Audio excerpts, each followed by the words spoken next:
Hello, and welcome to the Feeling Good podcast, where you can learn powerful techniques to change the way you feel. I am your host, Dr. Rhonda Borowski, and joining me here in the Murrieta studio is Dr. David Burns. Dr. Burns is a pioneer in the development of cognitive behavioral therapy and the creator of the new TEAM therapy. He is the author of Feeling Good, which has sold over 5 million copies in the United States and has been translated into over 30 languages. His latest book, Feeling Great, contains powerful new techniques that make rapid recovery possible for many people struggling with depression and anxiety. Dr. Burns is currently an emeritus adjunct professor of clinical psychiatry at Stanford University School of Medicine. Okay, hello everybody, and welcome to Podcast 483, Part 2 of the 3-part series with Madeleine, a loving mother who started to freak out thinking about her daughter being abroad for a year and thinking, my God, what if some creeps or predators abduct her and hurt her? And although the details of your life are undoubtedly radically different from Madeleine's, you may be able to identify if you've ever worried about something happening to a loved one or colleague or friend, or worried about the inherent evil in human beings and the danger that we all face, and how are we to cope with that in a responsible and intelligent way. And so first of all, we'll find out, what does Madeleine want? And does she have mixed feelings about overcoming this anxiety? After all, her daughter may be in real danger. So being happy might not make a whole lot of sense. And then secondly, once we find out what Madeleine wants, what methods will we use to help her change the way she thinks and feels? And we'll do some really powerful work today with the externalization of voices and all 3 models of self-defense, acceptance paradox, and counterattack technique. We'll do identify and explain the distortions, the double standard technique, and more. So we hope you enjoy and love episode 483, and I want to give a shout out to Madeleine for allowing us into her personal private life for growth and for learning and for inspiration for all of us. And Madeleine, you were and will continue to be a star and someone who really captures our hearts and souls and minds. So have a good time, and hope you learn a ton in this part 2. As David said, Madeleine, we've spent some time doing testing and empathy, and now we're going to move a little bit into assessment of resistance, right? David, did you want me to get started, or you? Oh, you can kick it off. You're doing just so awesome today and all the time, Jill. Thank you. That's very kind. Madeleine. Well, I just had one question for you, Madeleine. I'm sorry to interrupt, but then I'll turn it over to you. No. How are you feeling about working with David and Jill in this public forum? Nervous? Nervous. Oh, yeah. And then what are the nervous thoughts? That I'm going to say something stupid, that I'm going to say too much, that I'm going to... I want to write these things down. Okay. Yeah, I'm going to say too much. That I'm going to say things about my daughter that I don't need to say, that I don't want to further feel guilty about saying things about my family that I don't need to reveal to the world. That's nobody's business but hers. So right. I'd be mindful of that, and that's mainly it. Yeah, okay, thank you. Great. I'll turn it back over to Jill. Sure. And I did want to say it. I totally respect that, Madeleine. You're sharing something that's really personal about you, and you told us earlier today that you're happy to be open and share openly, and at the same time you love and respect your daughter and don't want to share any of her kind of private business in a way that would be hurtful to her. And I totally respect that, and appreciate that. And I think you've done a brilliant job of balancing those two, Madeleine. It's just awesome. Yeah. Thanks. And yeah, so in moving us from empathy to assessing resistance and getting into methods, first question that I often have is called the miracle cure question. And so that was what I was thinking of leading with, which is just if a miracle happened today, Madeleine, and you got just what you wanted out of this session, what would you be looking for? How would things change for you?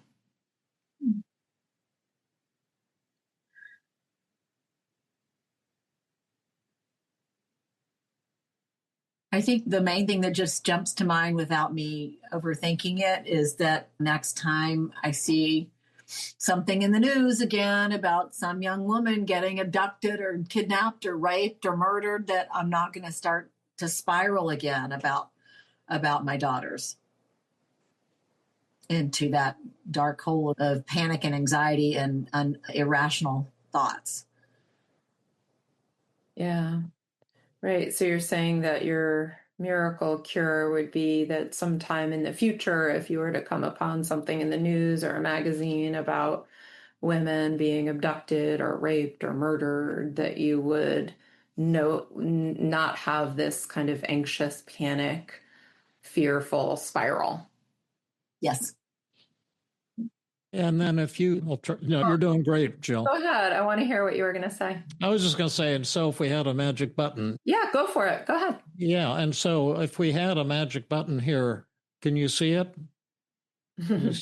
I see it. Yeah, and if you press that, then that will happen instantly, and all of your negative thoughts and tendency to react to trigger events about rape and murder and horrible things happening in the world, especially to young women who are being taken advantage of, that you would no longer react that way, and you wouldn't have those powerful feelings of anxiety and spiraling and so forth. Would you press that button? It's just so tempting to say yes, because it was such an awful place to be in, that dark hole of spiraling anxiety. It was just an awful place, and I couldn't get out of. I couldn't claw myself out of it.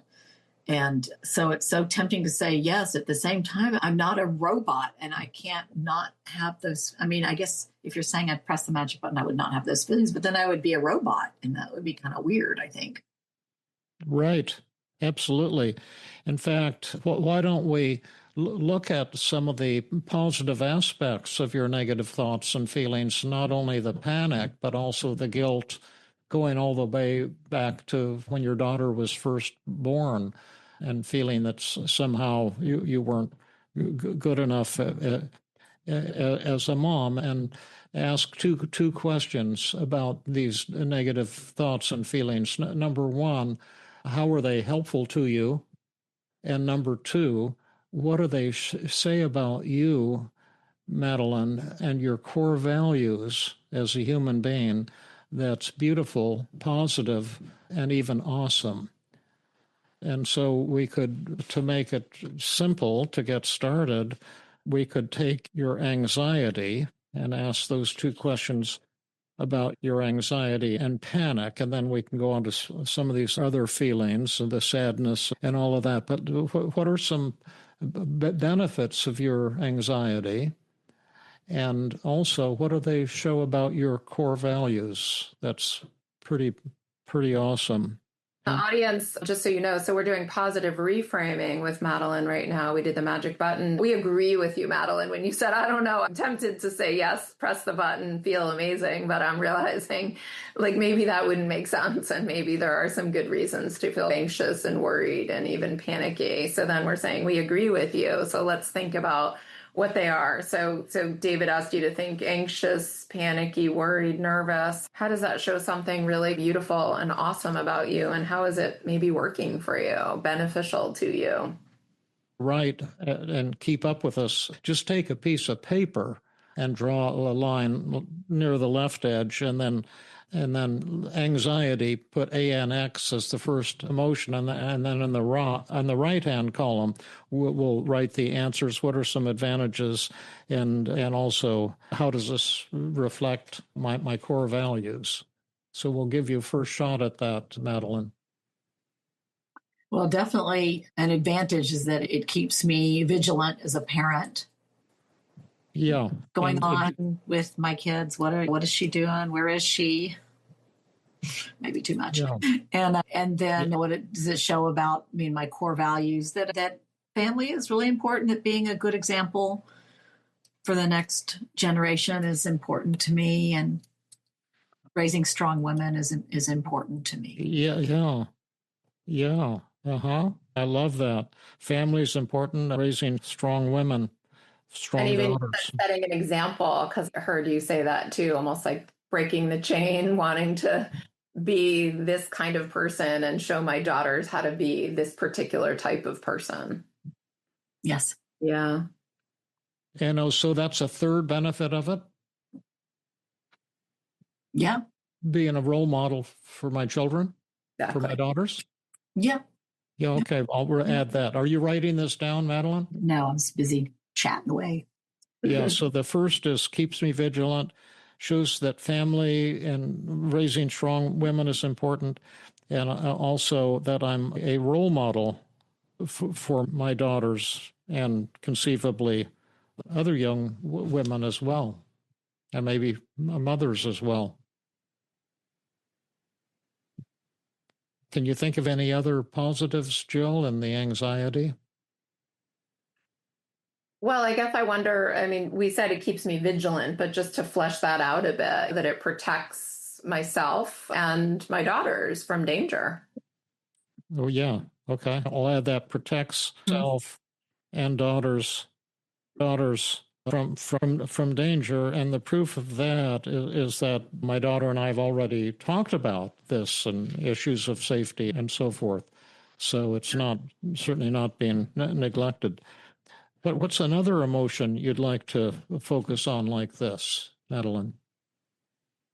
You've got a lot of them on the daily mood log. Yeah, probably. Can we do inadequate? Yeah, I didn't want to do that, but let's do that. Speaking to me. Oh, yeah, that's been there since the birth of your daughters, and probably going back even much earlier than that. Okay. So is the inadequacy, how is that helpful and an advantage for you? And secondly, what does it show about you and your core values that's positive and awesome? Okay, so what it helps me to strive to be adequate.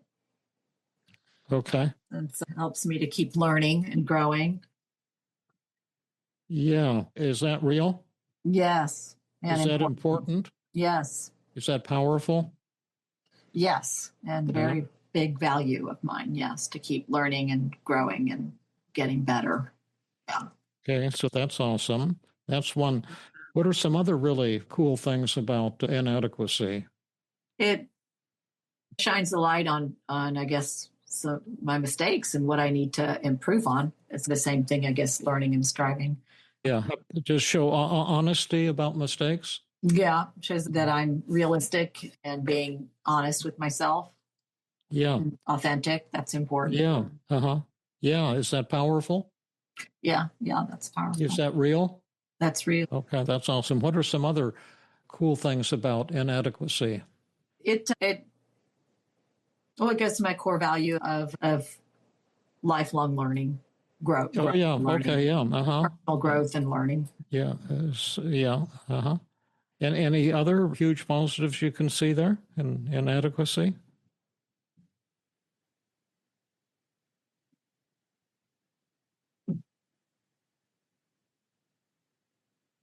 Because I can think of some huge ones. Shows that I'm fallible. Oh, okay, but is that important? Is that important? Yeah, it's important. It's important. Okay, put that down. I'm fallible. Does it also show humility? Yeah, definitely. Is that important too? Humility, yes, that's very important. So it shows that I'm humble. I wonder also if it shows just how much you care. Like it shows your love of your daughters, right? When we feel like we're failing someone that we love and feel inadequate, to me, it just shows how much you value that relationship, that person. That's cool. That's almost like a magical one, isn't it? Yeah. that the love of your daughters is almost like a spiritually beautiful thing. Yeah. Well, that's cool. Nice. What about, I also had the thought it shows that you're responsible. I was looking at your negative thoughts, like when you tell yourself I was too demanding, or when you tell yourself it's all my fault, these thoughts, these show just how responsible you are, like just accountable. Oh, sorry. Yes, accountable. No, Responsible and accountable. Yeah. Yeah, accountable, responsible. Oh, yeah, that's huge. And then I take this being a parent very seriously. Yeah. Is that true? Yes. Does that bring you to tears? Because it's the most important thing I think I could do in life. It was just so hard to have children. And then when we had them, it was like, I need to be really on it. I need to do this right, because it was so hard to become a parent. And I'm just so grateful. Wow. I just never imagined the amount of love I could feel, I think. Yeah, the gratitude that you have of being a parent, how beautiful is that? Because it was so hard to make it happen. Yeah, right? it was really hard. I have the chills having you share that, just knowing how hard the journey was and just how grateful you feel to have these children, and then how seriously you take your role as a mom, right? Just again shows how important these girls are to you, shows how accountable you are. Yeah. Just how much you value being a parent and a great one, right? Yeah. Oh, yeah. Yeah. What are some other negative feelings that we could look at some of the positives? Let me look at the Daily Mood Log and see what they are. There's some Maybe sadness and frustration and upset. What's beautiful about the sadness?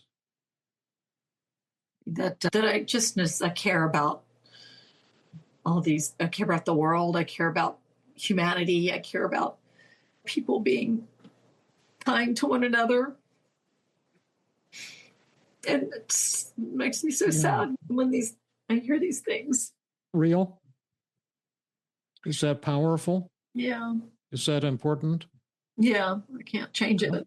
So that's one huge positive in your sadness. What are some others?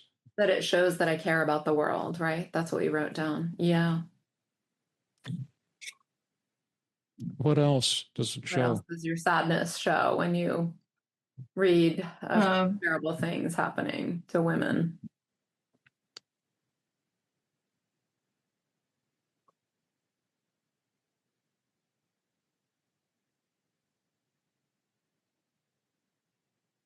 I have a suggestion if you need.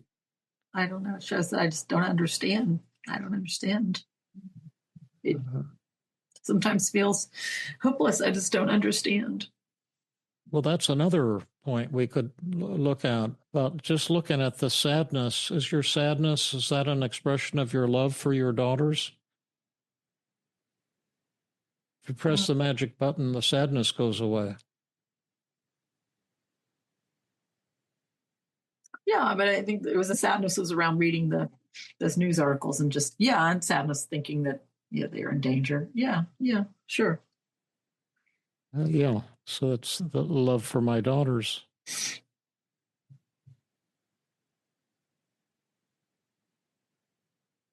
And maybe my love for the planet, for all humans, and so much suffering that's going on. Yeah. Would that be true? Yes, definitely. Yeah. We'll add that, love for the planet. And shows that I'm realistic, right? That I'm open to what's actually happening in the world. I'm not an ostrich sticking my head in the sand, right? I'm realistic. Some terrible things happen, right? And I'm present. Yeah. Is that true? That you're realistic and present to some of the atrocities of the world? Yes. Yeah. And then how about frustration? That's another high one. Yeah. What are some wonderful things about being frustrated? It makes me motivates me to take action, to Oh, yeah. Uh-huh. Yes. go out there and advocate for Yeah. change. Be Yeah. an activist in the community. Yeah. Activist for change. For safety, for change, for yeah. Yeah.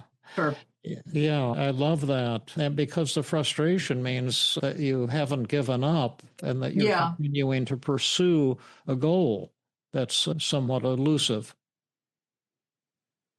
Yeah, it motivates me to not give up. Yeah. Not give up, I guess, hope, or continue fighting, for justice. And yeah, it shows that I'm fighting for justice. So I've got 3 for frustration. Yep.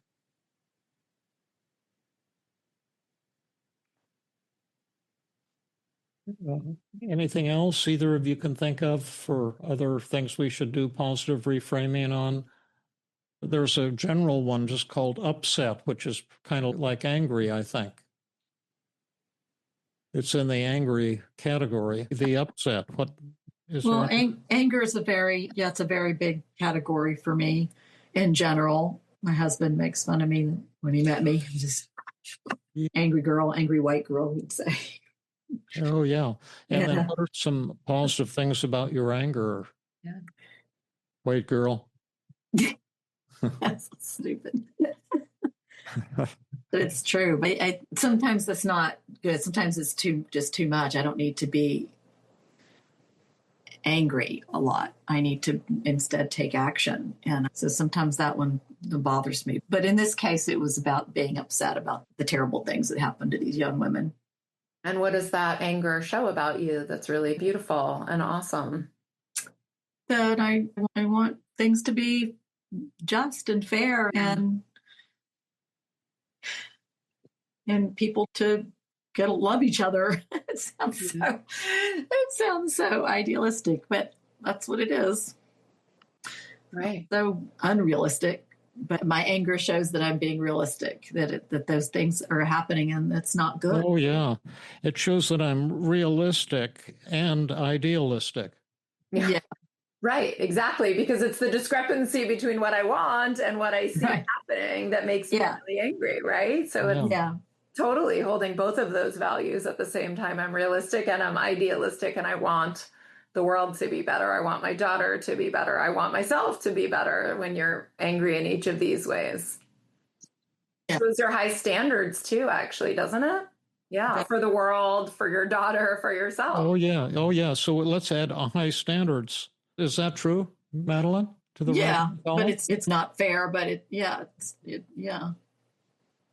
it's not fair in the way that it having high standards for the world, for yourself, for your kids. It just puts a lot of pressure on the system, on everything, and it's kind of not very fair. But there's some value in there, right?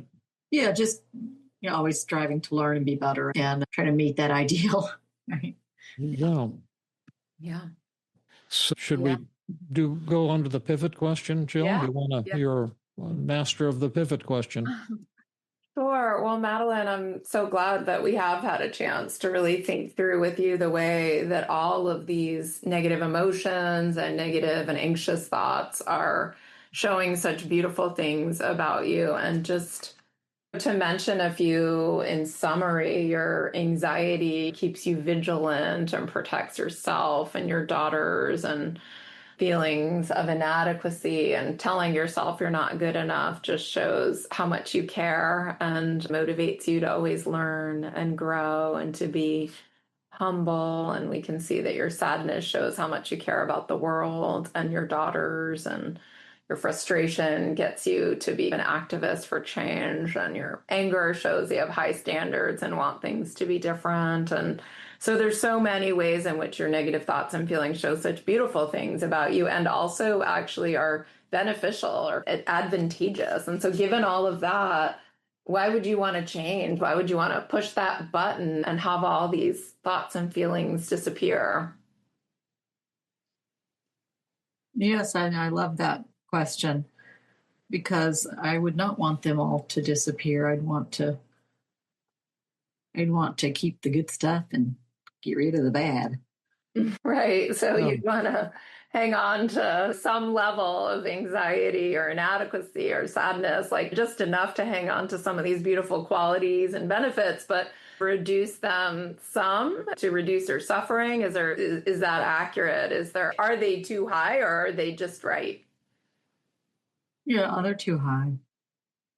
Yeah. Okay, let's see what you might like to lower them to today. The sadness is 85%, or was that night for sure. How sad would you want to be feeling today between 0 and 100? What would be enough sadness to keep all those positive qualities of your sadness, but to reduce your suffering? How much sadness do you need? Because there's a lot of bad in the world. Just showing people this is on the Daily Mood Log in the goal column here. Yeah, on page 4. Down. Yeah. Yeah, that's right. You're showing it perfectly, Yep. Jill. Thank you. Yeah, sure. So 40 or 50, I guess. 50. I'll put 40 to 50 in the goal column. Okay. And then how anxious do you want to feel today? Yeah, 40. Okay. And then how inadequate do you want to feel? 50.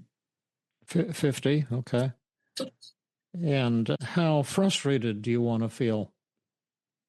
20. Oh, okay. And how upset and angry do you want to feel? 30, maybe 25. 25. Okay. So you want to bring those two down a good bit, but you wanted to keep the sadness, the anxiety, and the inadequacy at fairly high levels. Yeah. Let's say upset, but anger, 30. Oh, upset is 25 and anger would be 30? Oh, no, I didn't circle angry there. I just circled upset. So upset, yeah. So the anger would be 30, right? Okay, yeah. So the anger would be 30 and the upset would be 25. Okay. Well, it's all the same columns. Yeah. Yes. Sure. I know. The same row.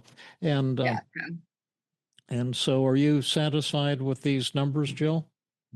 Yeah, I mean, I guess I would say, Madeleine, it sounds like that, yeah, you're seeing a lot of benefit to being worried and anxious. And that I think it means we did a beautiful job of positive reframing, right? And that Madeleine is definitely feeling like it makes sense to feel moderately sad and moderately anxious and moderately inadequate. And is that a fair summary, Madeleine, that you're feeling like these emotions need to be moderately high in order to motivate you and in order to keep you and your daughter safe and keep you on the path?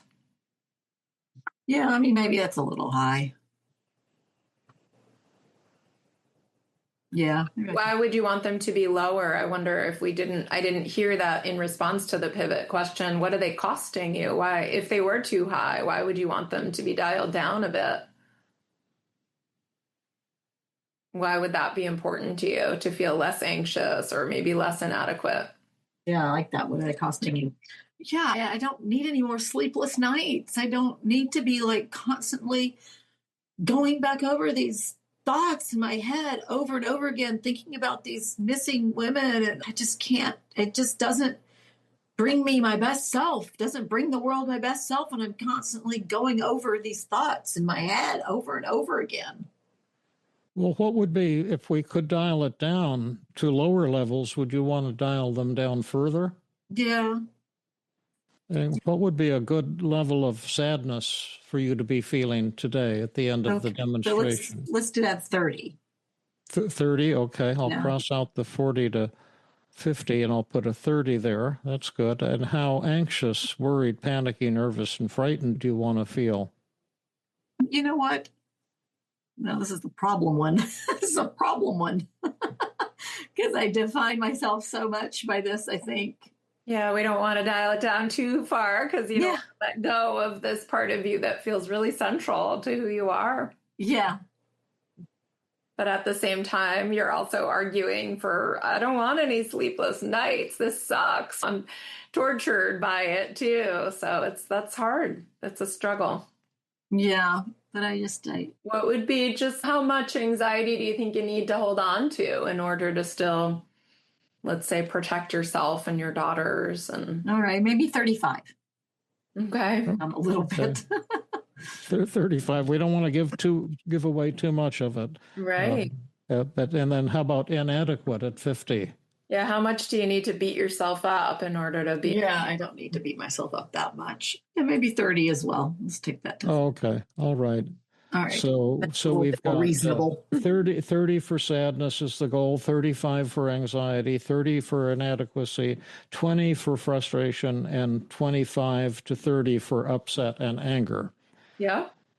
And so I think we're ready now to see if we can challenge some of these negative thoughts and lower these down. That will be our first strategy. We have quite a number of strategies, to be honest with you, Madeleine. But which thought would you like to work on first? You've got your first 5. My daughter is not safe and so forth. And then the ones 7, that's 1 through 5, and then 6, 7, 8, and 9 is I wasn't present enough for her. She may not trust me that I'm there for her. It's my fault that she's feeling some pressure and some anxiety in her life as well. So which thought would you want to focus on first? The first one. It's fine. First one. They're all. My daughter's not safe. And then a very simple way to get started on a negative thought, or what are the distortions in that thought? Well, I'm definitely magnifying that. So that would be magnification for sure. Right. And then it is definitely all or nothing thinking. Yeah. Also, I'm definitely looking at it through a lens here, with a mental filter. Yeah. Right. I'm discounting the positive for sure. Oh, yeah. And then fortune telling. Yes, right. I've got that one too. And then probably emotional reasoning too. Since I've got that one too. Yeah, we're on the same page. Those are all the ones that I had. They're exactly the same as yours. Yeah. Now, take one of those distortions. They're all good, and explain to Jill and David a little bit about the distortion you're choosing. You can do this with all of them, but one at a time and see how much juice we can get out of it. Which distortion would you like to discuss first? Then we have a few questions to ask you about the distortion, like why does that distortion actually distort the validity of this thought? And secondly, why is that distortion being very unfair to Madeleine? So first, just pick one of the distortions: magnification, all or nothing, emotional reasoning. What are the ones that you selected? Mental filter, discounting the positive, fortune telling. Yeah, well, we'll just start with the first one I have written down, magnification. Magnification. So tell us why that thought is magnification and why that magnification is a bit of a distortion. Well, because I'm magnifying things. She is safe, as far as I know. Do you have your mood log in front of you? Yes. Would you write in the right-hand column, she is safe? And we're continuing to talk, but I just want to grab that one before it disappears. Yeah, she is safe. And, well, she's far away. I mean, it doesn't matter where she is, really. I'm not there with her, keeping her safe. She's not necessarily surrounded by creeps and sociopaths at all moments of her day. Yeah, so sure. That's why it's magnification. It's mental filter because I read these news articles and it's been going on ever since the whole Natalie Holloway story that I obsessed over for a long time. And so I got that filter that I know is there. Why does that distort the validity of this thought, the mental filtering?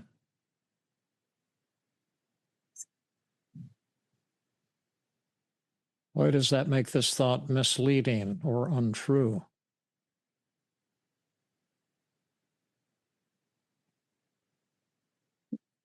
Well, because the mental filter, why does it, make it? Because it's just, I'm not seeing that she's safe right now and that she's not always being surrounded by creeps and sociopaths. I'm just seeing these news articles that are going to be, of course, they're designed to be inflammatory, but so it's just not, it's not true.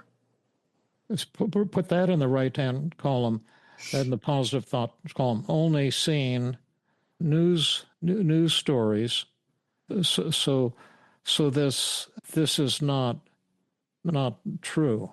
Write that down.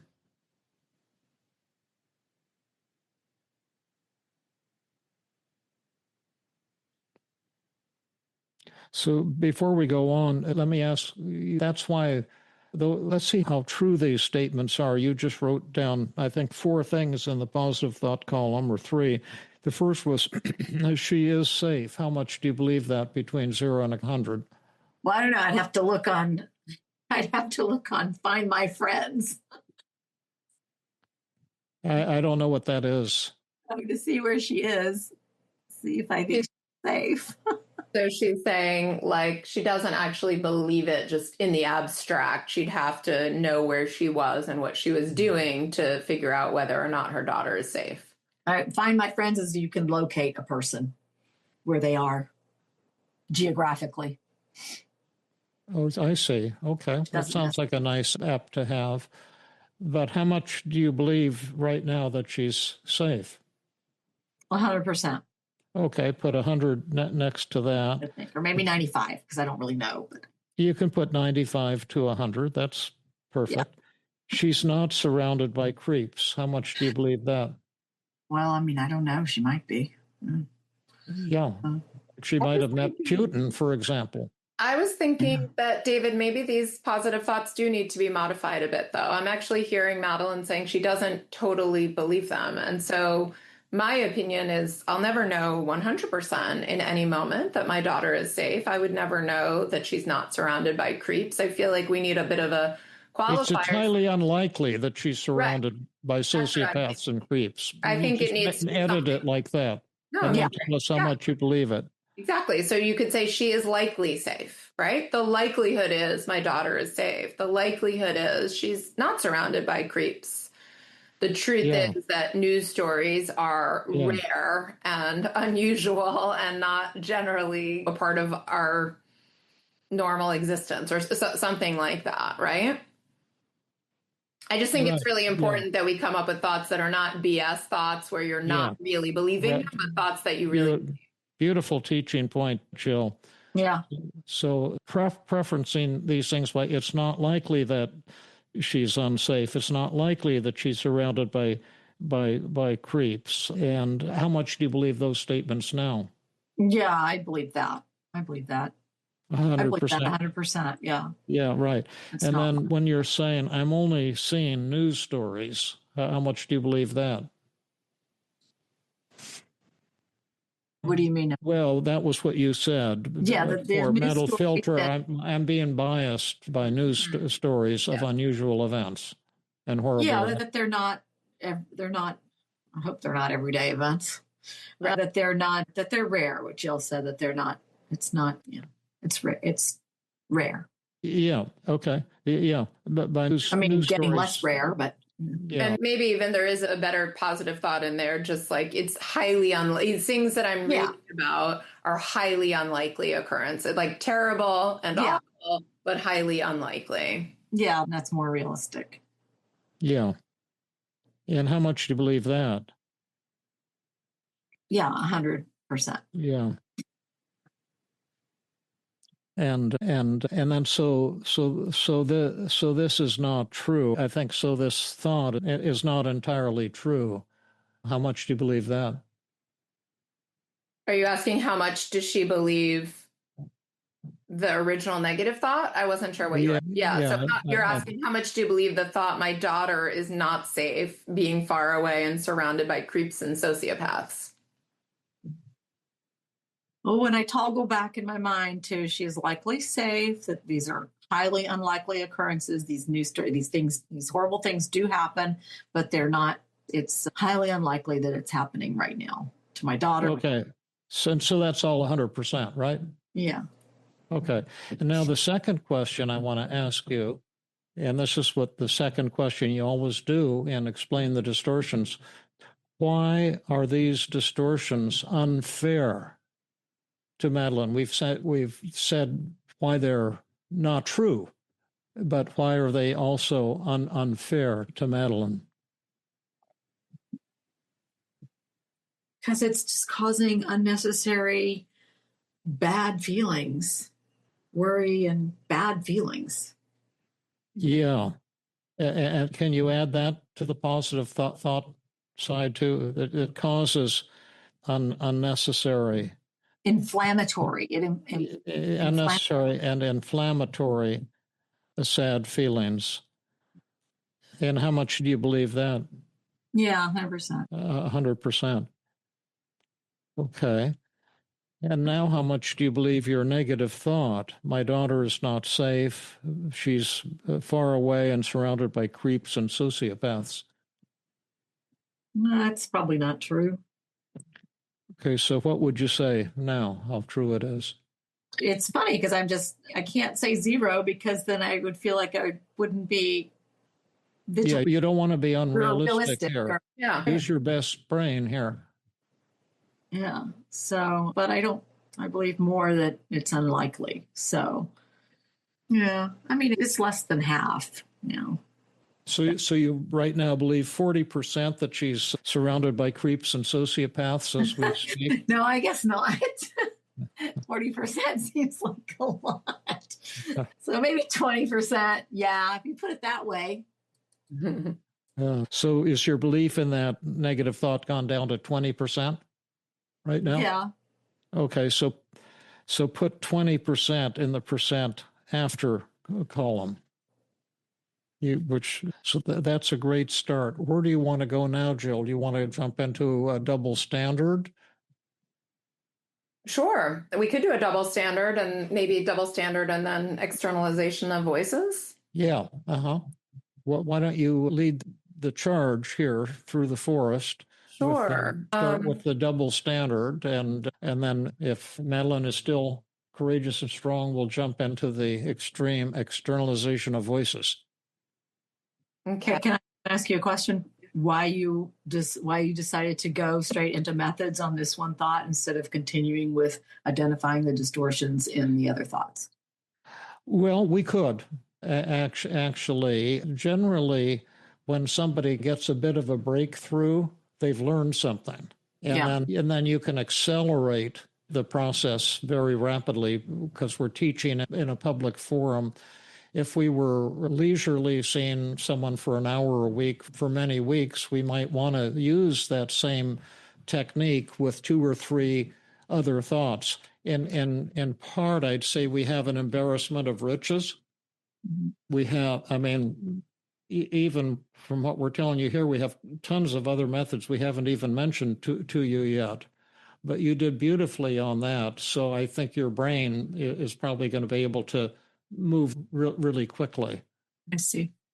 Yeah, the only other thing I was going to say, we could try the double standard on this method, although I also like the double standard for a lot of these other like self-blaming thoughts, but that I wasn't present for her and I'm that kind of let's use it for one of those. Yeah. Not good enough. Yeah. So, I wonder, but it sounds like this is the thought Madeleine really wanted our help with, the my daughter's not safe.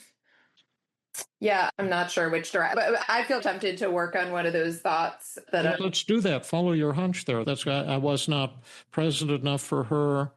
She may not trust that I'll be there for her in the future. It's my fault that she's struggling with anxiety and of her own.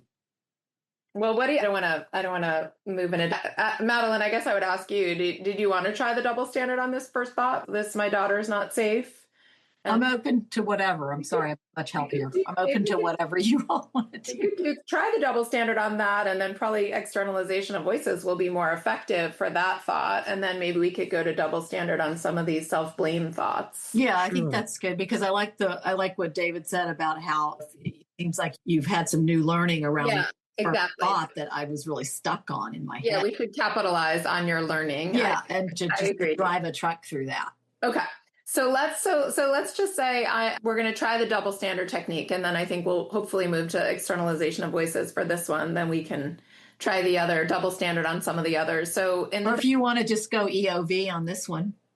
Yeah, let's just go EOV. That's what I think. Hunch and my hunch and Madeleine's hunch. I agree. That's what my hunch was too.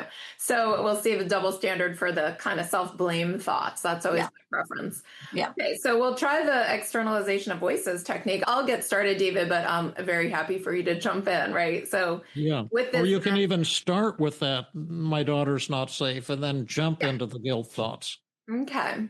So we're going to excuse me, we're going to do the externalization of voices method with you, Madeleine. And so just for the audience to know, this is a method where we're going to play different parts of you, Madeleine. So I'm going to have you play the role. I'm going to play the role of your negative thought, and I'm going to hit you with that negative thought in the first person, or in the second person, you, telling you what your negative thought is. And I'm going to have you respond in the first person, I, and you're going to be the positive Madeleine. So I'm going to be negative Madeleine, and you're going to be positive Madeleine. Okay. You willing to give that a try? Yes. Okay.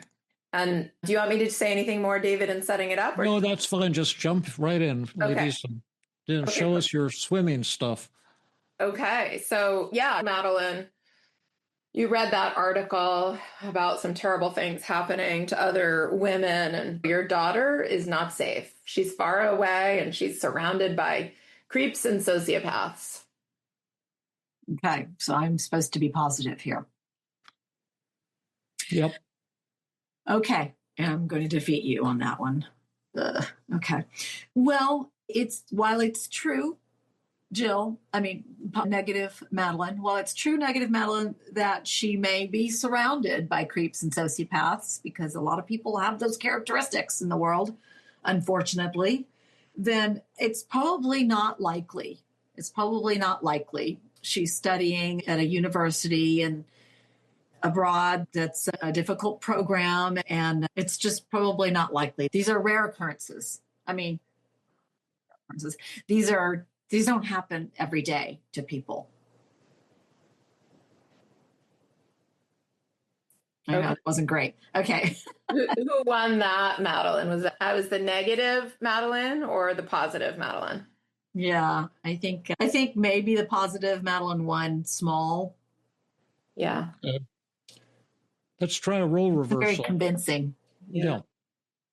By the way, as a teaching point, this is why we do externalization of voices. We're looking for change at the gut level, not a temporary intellectual whatever. We're not going to settle for half a loaf of bread. Okay. So you be the negative and Jill will be the positive. All right.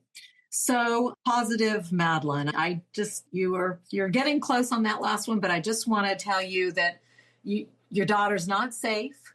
She's surrounded by creeps and sociopaths.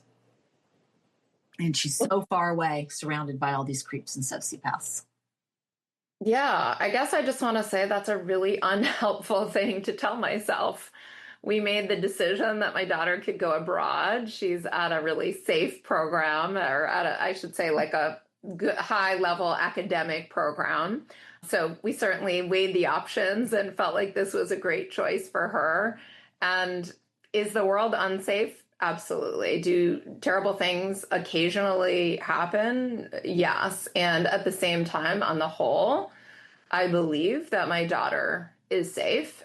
And the problem that I'm struggling with is not that my daughter is unsafe right now. It's just listening to this garbage that I keep running over in my head. And I'm not going to do that anymore. I'd say you won huge. Oh, how did she win huge? Because I need to stop telling myself these horrible things. Yeah, that's called the counterattack technique.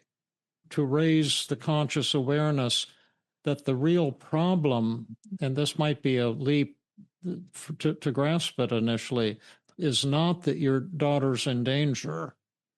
that's a small, remote problem. But we have another huge problem, right, Madeleine? Yeah. And that's that you're hitting me with a lot of garbage and making my life miserable. You're the sociopath at the moment, my dear. Wow. Do you like that? That's harsh. Great. Another thing to beat myself up over. Oh, no. You're really a sociopath. Slightly overstated, but So, maybe. of your laughter, Damage. Madeleine. Oh, go ahead. Sorry. It's nice. It's nice to see your laughter and joy coming back. So you guys can try it again. Okay, so let's do a role reversal again. Okay, I'm going to be the negative again, and you're going to try and, if you liked what I said, if that felt huge to you, you're going to try and channel that, right? Make it your own. Okay, so but remember, Madeleine, your daughter is not safe. She's far away from you, and she's out there in the world surrounded by creeps and sociopaths, and you know it. Yes, and it's easy for me to get sucked into your BS because I hear this a lot from you, and it's very easy for me to get sucked right back into that. But the reality is there is danger in the world that's not going to go away. It's part of the world. It's part of humanity. There's light, there's dark, there's danger, there's safety. And she is in a good program. She's in a program there are people on site. They get together, they do activities together. She's made friends. And just because there are creeps and sociopaths around her doesn't mean that they're going to necessarily target her. So I just need to stop listening to you because it's just not realistic. It's unlikely. And it's cruel. Yeah, it's not fair to keep saying that. It's not helpful. It's not helpful. It's not helpful to me to keep listening to you. It's not helpful. I can't stand up and be there for her if I'm constantly thinking these dark thoughts. So I need to stop listening to you. Yeah, I need to stop listening to you and just know that, yes, it's out there in the world and things could happen, but they're not right now. And she's fine. And most of the time, people are fine. Depending on where you are. Sorry. Because, a lot of people are not fine today. And so, well, I'm chuckling with you because you got it, and then you had a little bit of a tail end there where you were like, those little thoughts came back up again. Well, because I don't want to be unrealistic and insensitive. Exactly. I think the current political climate around the world. Right. I think actually where you veer off course, Madeleine, is when you try to be overly positive. So basically overgeneralization in either direction is not helpful. So when you overgeneralize and say because the world is safe or because she's fine, like maybe you don't need to say that. Yeah. Right? That's when you start to then doubt and get into that. When you try to convince yourself 100% that everything is perfect, then you don't believe it. And then you doubt it. It just goes right back to badness. Yeah. Right? So let me see if I can, Madeleine, what I heard you say that sounded really powerful is you said it's easy to get sucked into this BS.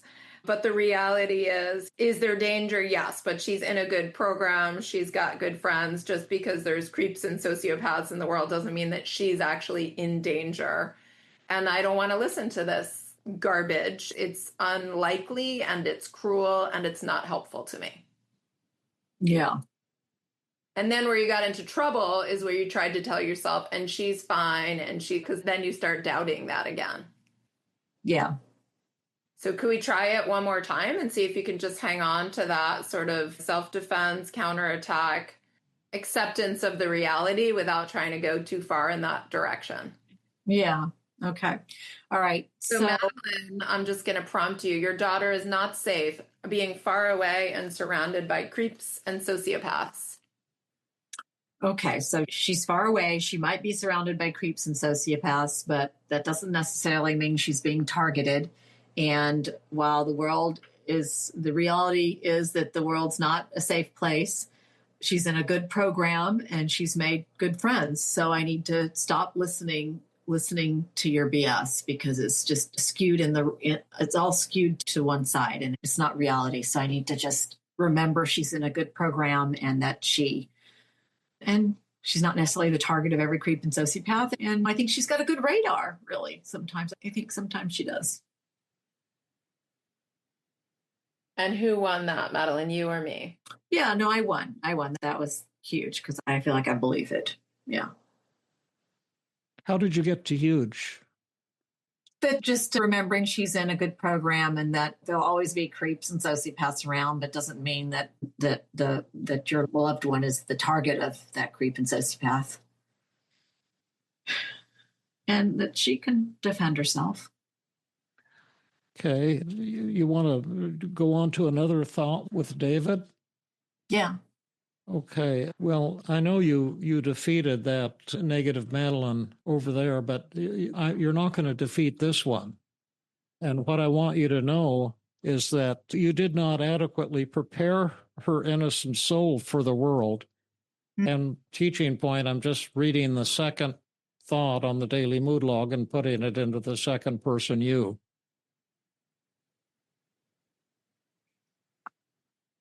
Yeah. I mean, you're right, negative Madeleine. I don't think that I did prepare her. I did everything I could. I tried to toughen her up a little bit, not always tell her that I never told her I was proud of her, because now I maybe regret that. Although as soon as I told you all that, then I sent her a text telling her that I wanted her to know that we were really proud of what she was doing. So that felt good. But anyway, back on track here. Yeah, I guess I did my best. I don't know how much more I could have done. I tried to make her tough. I tried to make her get into sports, be athletic, tried to teach her boundaries, to stand up for herself, which she did many times. I don't know how much more I could have done to prepare her. It's really up to her and her personality and her disposition. Who won? I think I won. Big or small? Yeah. Big or huge? Between big and huge. Yeah, well, let's see if we can get it up another half a notch.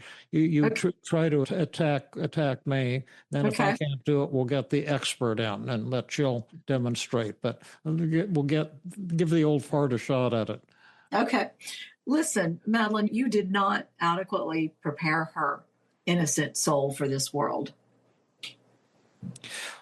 Wow, what an amazing statement is that? As the Buddha often called it, gee, we just came across another pile of bullshit. But let me see if I can respond to that. I was and continue to be a damn loving mother, and she's really lucky to have me. And I feel gratitude to have her and my other daughter, too. What a blessing that is. And as far as being a perfect parent or something, I'm not into grading parents, but I think if I had to grade another mother who was like me, I'd give her a pretty damn high grade. But that's not my failure and my weakness. I do have a tremendous failure, however.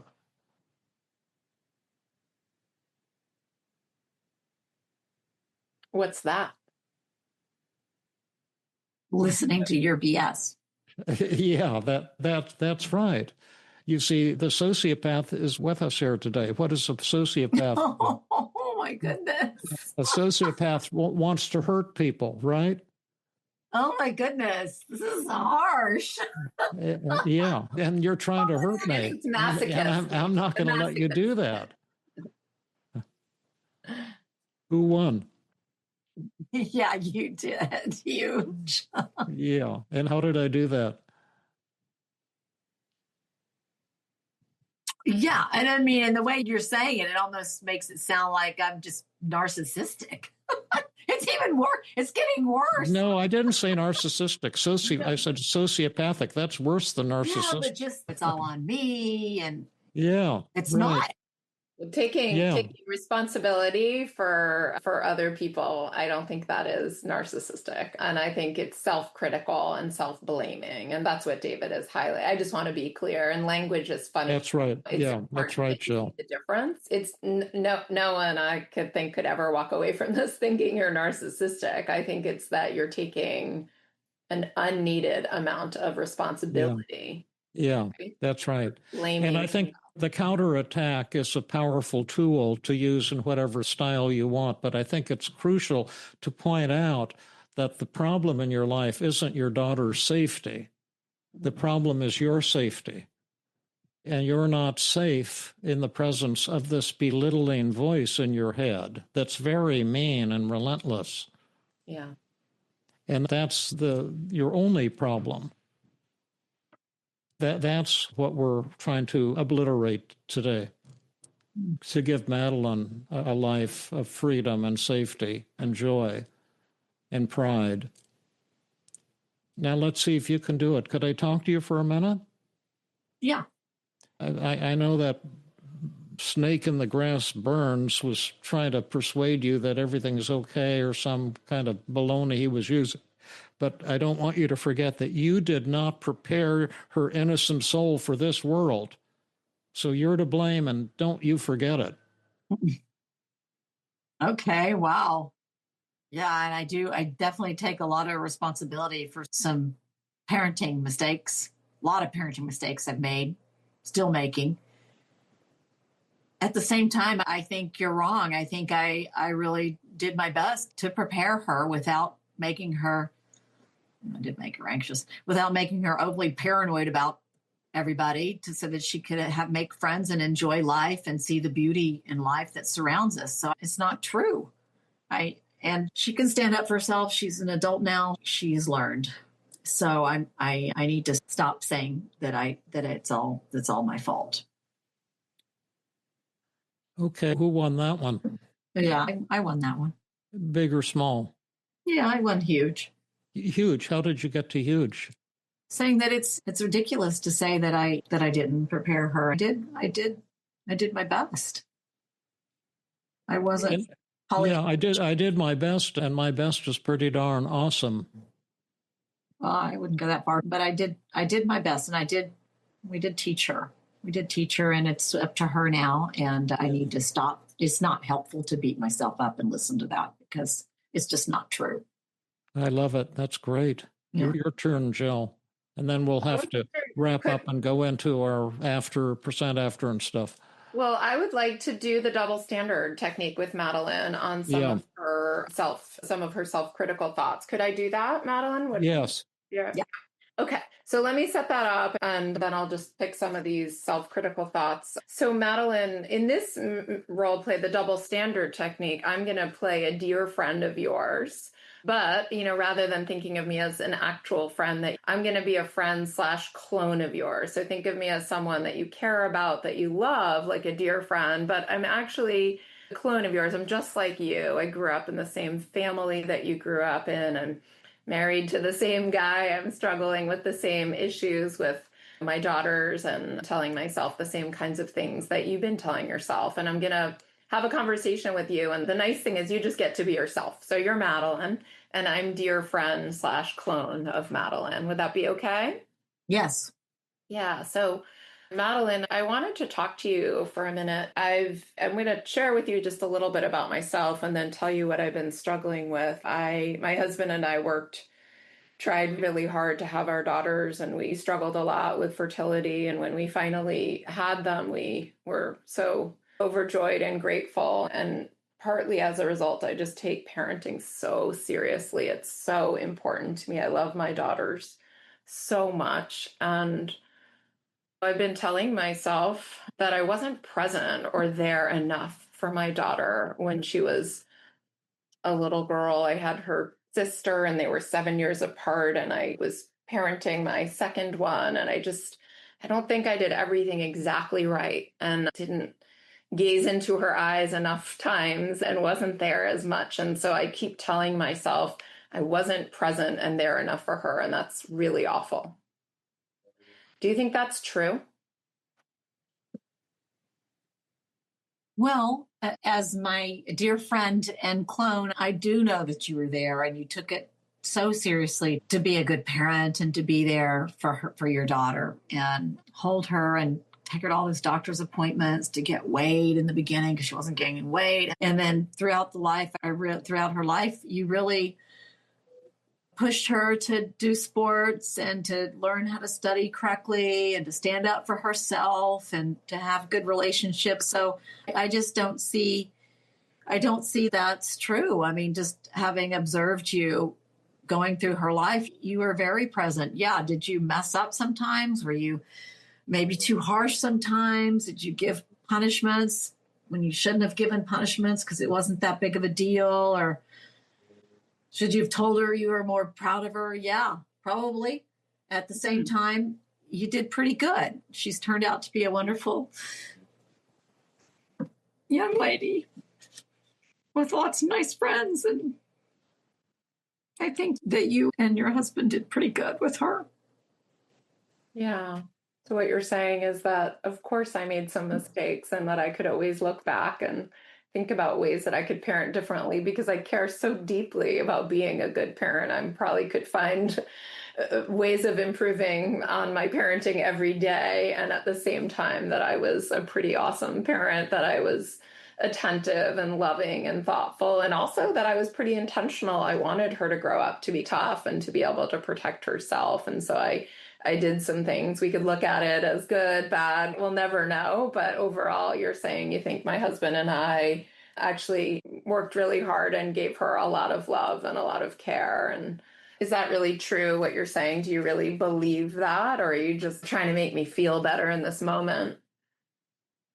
No, I see it and I think it's realistic. I think that just seeing the result in your daughter, I think that you all did a great job. And then also part of it is she is who she is. She is who she is. They come out with their own personalities. And she's someone who's just very sensitive and very loving and very caring.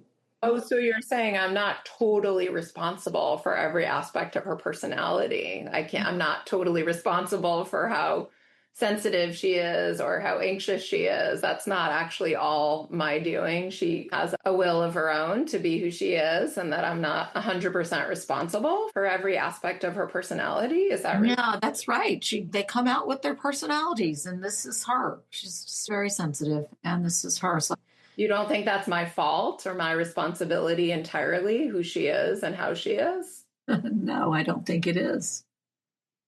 I think you're you and she is who she is. And you've done a wonderful job parenting. And then the rest is really up to her, how she wants to manage her behaviors and her thoughts and her. Wow. So I'm going to take a break here, Madeleine, and say, and is that true? If what you just said was true for me and I'm a clone of yours, is that also true for you? Is it also true to say that you did a great job and that she is who she is and that she's responsible also for how she turns out and for her actions and behaviors? Nah. Yeah. It's just a bunch of bullshit you're feeding me.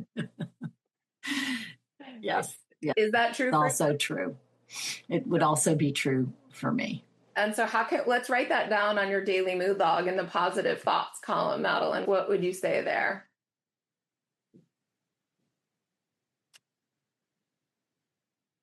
That as a parent, I can only teach, and by example and straightforward. I can only teach and be a role model. And then the rest is up to her and who she is, what her personality, her own values. Wow. And how much do you believe that thought? I'm writing that down in the positive thoughts column. As a parent, I can only teach and be an example and be a role model, and the rest is up to her and who she is and her own values. How much do you believe that thought? Yeah, 100%. Yeah. And then how much do you believe the thought, well, we'll look at both of them, but it was not present or there enough for her? How true is that thought?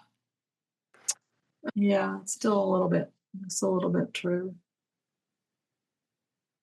How true would we rate that? And also it seemed like that thought was like, and that's awful, and that's responsible, and therefore I'm responsible for everything. Yeah. 0 to 100. How true is that? Yeah. So it's probably, I think I could have done maybe 30% better. So 30% true. Okay, great. And we don't want to change it entirely because we all want to be honest and look back and think about ways we could do things differently. You're still parenting her, right? You still have choices about the way that you parent. So it seems to me that would. And then the other thought, though, that we targeted in the double standard technique, I think was that original thought. Wait, let me find it and have you rate that. I just got on the wrong page. Yeah, that maybe that you didn't adequately prepare her innocent soul for the world. So again, that it's this idea that I'm totally responsible for how she's turned out. Those are two different thoughts. Yeah, it is. We didn't capture it, but it seemed like a big thought that was driving Madeleine's distress. Yeah. So maybe we could just write that down and ask, how much do you believe that thought? I'm totally responsible for how she's turned out. No, I mean, that's just not realistic either. There's her experiences shape her. Her dad's influence shapes her personality. Yeah, so I can't be. That'd be unrealistic. How much do you believe that thought? That I'm totally responsible for, yeah. No, not, because then I would be taking responsibility for how wonderful she is, and that's all me. I was thinking that too. You can't take responsibility for all the bad, you take responsibility for all the good, and you can't do that. I was thinking how quickly and easily we as parents can take responsibility for the poor things and the poor choices and never give ourselves credit for the amazing stuff. And right, you've shared she's a wonderful person, she has wonderful friends. You're not taking credit for all that. No. Yeah. Listen, you guys are doing great, and I'm wondering, Madeleine, because I'm attending to time, and we want to wrap it up and give some time to our audience for questions and comments. But are there any of these negative thoughts that are still eating away at you? You only role-played a couple of them, but... Yeah, and I'm mindful of the time too. The only thing that I fear would bother me again is if reading another news article. I don't want to start. We can get to that later if you like. And so we might want to plan to have you do some exposure, cognitive flooding after this presentation. Yeah. But right now, I'd rather focus just on what we've been doing here. Okay. Yeah. And then you can decide if you want to do some prophylactic, powerful, intimidating techniques. Yeah, I told you we have a great deal. How to do that for homework. A great deal more. But are there any of these thoughts that right now are still getting stuck in your throat or whatever? No, I think we've addressed everything with the back and forth, the double standard, and the EOV. Right. Yeah, I think definitely. Awesome. And then let's just see how you're feeling right now, and then we can see how the audience is doing. We can also tell you some other things that you might want to follow up with. But how sad, down, and unhappy are you feeling at this moment? We're going back to your daily mood log and looking at the percent after column. I don't feel sad, down, or unhappy. Is that a 0? Yep, up to 0. Okay, put a 0 there. And then how anxious, worried, panicky, nervous, and frightened do you feel? 10. 10, put a 10 there. How inadequate do you feel? So the first one from 85 to 0, the second one from 100 to 10. The inadequate was 100. What's that now? I don't feel inadequate, so maybe a little bit, 15. Oh, 15. Okay, great. Yeah, it's nice to keep a little inadequacy. A little humility, right? Yeah. How frustrated are you feeling? That was 90. Not feeling frustrated, 10. 10. And then finally, how upset and angry. They were both in the 25 to 30 range. Was my goal. Yeah. I'm feeling, less than that. So set maybe, 10, 15. Yeah. Oh, awesome. Great. And now these are some very dramatic reductions far beyond what you had aimed for. And what the first question is, are these honest, or are you just being nice so as not to embarrass David and Jill in their live demonstration? And secondly, if these are honest, what do you think the healing dimension has been so far? Why did they go down so much? So they are honest, even though I'm a paid volunteer, but they are honest. Yeah. I'm just kidding. I'm not a Yeah. They're honest. And then the healing dimension was just really, so the distortions, yeah, that's good. But then forcing me to write down what I was saying, that was good, because in the moment, so that instead of going back later and saying, well, can you come up based on all that stuff? Can you come up with a positive thought? Because I think that gets people tangled up, I've noticed. Yeah. And so that just making me write down what you just said. She is likely safe.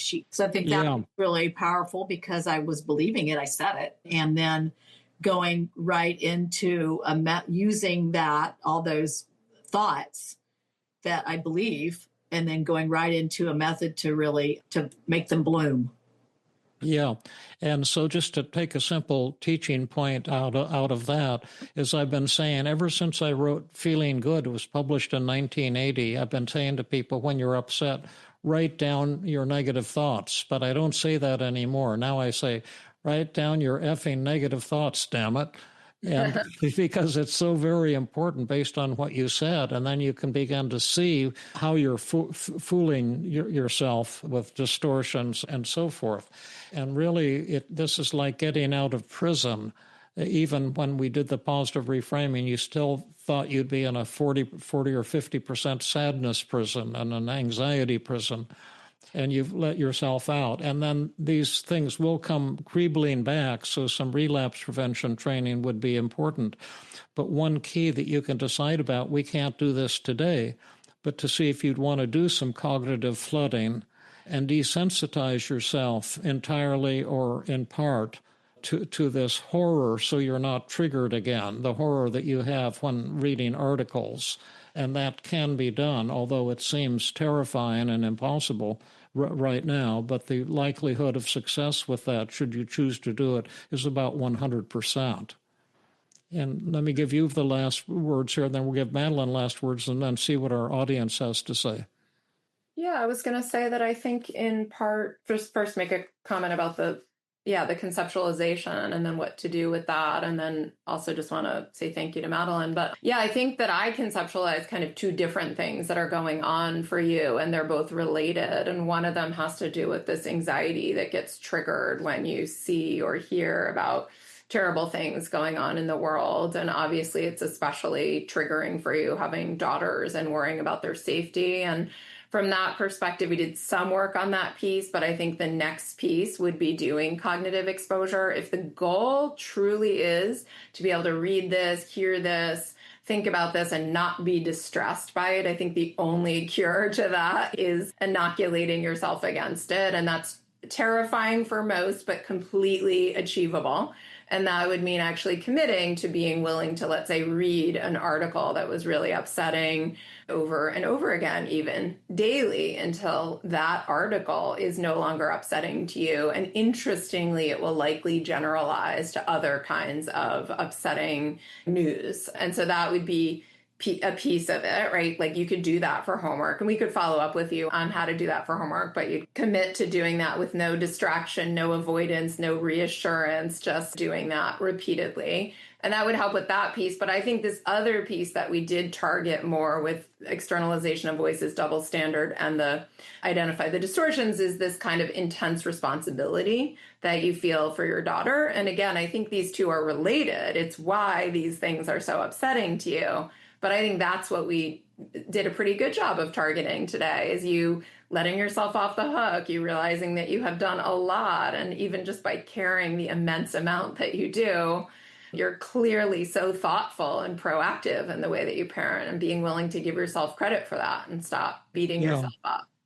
So we want you to keep doing that for homework too, though, to keep working on that sort of self-compassion, right? That kind of combating all that negative self-blame, self-talk. Yeah, and one last comment I have is, and then I saw a transformation in you, like a metamorphosis of a caterpillar into a butterfly today, because I saw the strong woman that you're aspiring to for yourself and your daughters emerge during the session. You started becoming very strong and confident. I'm sure you experienced that, but it was visually apparent too. And the last thing that I would want to say is your main goal is to help your daughter or your daughters. And do you know now that fantastic thing that you can do that will help your daughters tremendously? Yeah, okay. What is it? To not be beating myself up all the time. Yeah, and once you get really good at that, your daughters will suddenly learn how to do it too, if they don't already. But anyway, that you're a very beautiful woman, and I can't thank you enough for your incredible contribution to today. We'll give you the last word, and then we'll get some audience questions and comments. Thank you both so much. I'm glad to do this because, like I said in the beginning, the two of you are so generous with your teachings, and you're incredible teachers, and you've been told that a million times, but I just can't say it enough. And you all are fantastic role models for all of us, for the world. And I've learned so much from you all, and I want to continue learning. And I'm so happy to do this, and I hope it's helpful. Just wanted to put that out there and say thank you. Your generosity for both of you is just so exemplary, and can't say enough. You're welcome. You're welcome. You're welcome. Yes. 1,000 times. Yes. Really, you just don't see this in the world or in this field even. So. Okay, now we'll turn it over to our. No, I want to say one more thing. I want to say one thing that's important, and that is when you had me when I volunteered and you said, okay, do a DML, and I did it right away. I mean, just filling out the DML, writing down my negative thoughts, circling the feelings, provided a huge sense of relief for me that in that next day. Awesome. Yeah. Yeah. I just want to put that out there that it's everybody. These things are so powerful just to do them without going where we did today. Yeah. I'm glad you put it out there because people don't believe it. They dismiss it. They go, blah, blah, blah, blah, blah, blah, blah, blah. Well, we're not doing that. We're telling you how to change your life. Take a piece of paper, damn it, and write your negative thoughts down. That's what the Buddha said 2,500 years ago. Right. And you can find that, if you don't believe me, in that book he wrote, The Tibetan Book of the Dead, which was interestingly published 700 years after he died. It's attempt at humor. Yeah, and I don't know if you have experienced this, other therapists may have, but sometimes patients, they just know it's too much work. I don't want to do that. Yeah, right, exactly. But also there's a lot of learning that's going to come through the Q&A and through our sort of analysis of what just happened in this session. But I also wanted to say we didn't really, as a teaching point, we didn't touch on the positive reframing. And I just wanted to say, I think that the time that we spent with you, Madeleine, really thinking about the benefits of these negative thoughts and feelings and what they show about you that's beautiful and awesome, I think was huge. And especially because, Madeleine, you do have some mixed feelings. You're not like, I want everything to go to zero. You really want to hang on to some of your anxiety, and you believe that it works for you and that it shows some beautiful things about you. I just think the audience needs to understand, I believe, David, if we had just gone straight to methods with Madeleine, everything would have failed, because that's right. Madeleine would not want to be less self-critical. Yeah. Madeleine would not want to be less. This would have been a gruesome session. Right? Terrible. Yeah. Push pull, tug of war. Yeah, right. Right. And the reason we sidestepped that was because of positive reframing. I would ask Madeleine, what do you think was most helpful about the session? That's hard to say because it goes together as a package. It's just very helpful to identify the distortions and write them down. Yeah. Okay. So that piece, that was really important when David stopped you and said, great, let's write that down, and realize you were able to generate positive thoughts right off the bat. We also want to make sure that we give just a really heartfelt thank you to Madeleine, our brave volunteer. I feel incredibly grateful to you for sharing so much of yourself with us. You were beautiful, Madeleine, and just awesome. And you gave so much of yourself. And I think the impact of what you did today will be extensive and going on for a long time. It was really just fantastic. I can't thank you enough. Back at you, two of you. Thank you so much.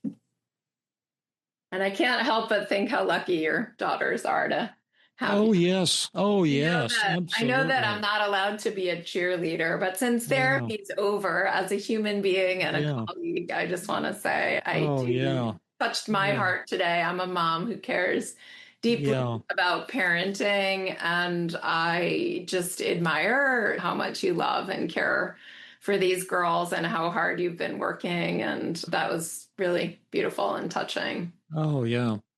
Thanks, Jill. Whether you joined us as a therapist or someone exploring new ways to feel better, we hope that you had some fun today, that you learned something useful. So thanks to everyone, and hopefully see you in a future training. And thanks again, Madeleine. Thanks, David.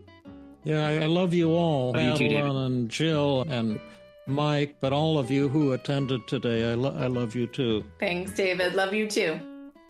This has been another episode of the Feeling Good podcast.